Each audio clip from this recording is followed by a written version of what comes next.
Mga sir, mao ni ang continuation sa trabaho na to sa Fortuner nga 2TR engine, no. Ah, ako na ning drain ang ATF ani sa transmission.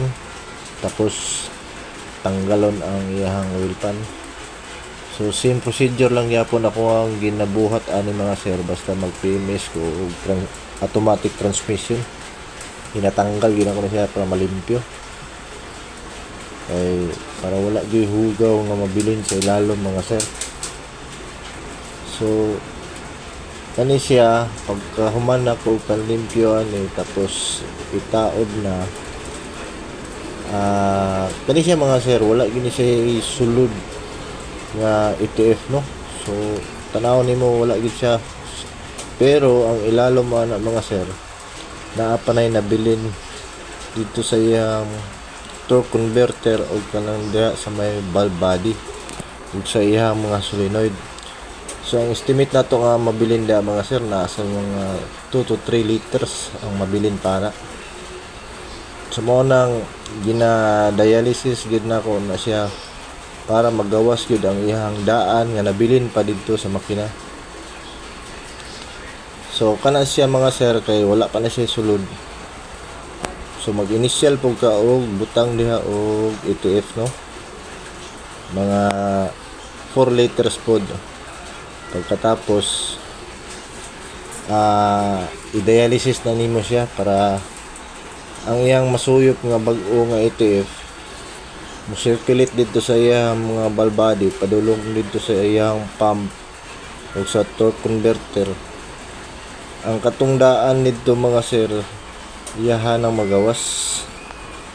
So dapat dili siya makasirculate og balik diha sa iyang oil pan na mabalik siya diha.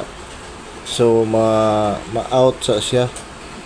So mo nang ginabuhat na dialysis mga sir kay para ang daan nga ETF magawas gid siya, no.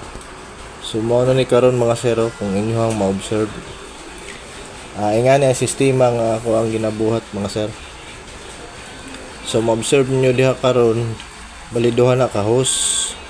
Ang kanang isa, ang kanang bag-o padulong na sa transmission.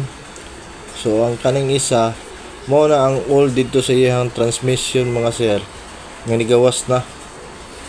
So nagka-andar ang makina na mga sir, pero ang circulation sa iyahang fluid, ang daan wala nakabalik dito sa iyahang oil pan.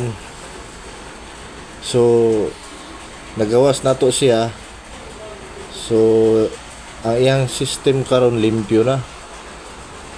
So yan na lang ang procedure mga sir, no, sa pag-dialysis. So makita na to nga nigawas na ang daan na napundo pa dito. So karon limpyo na gid ang iyang system mga sir. So yan na lang ang procedure mga sir, no, sa automatic transmission kung mag-PMS ta. Salamat kay sa inyong pagtanaw mga sir.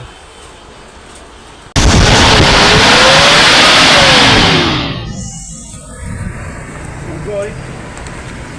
Sugay ba?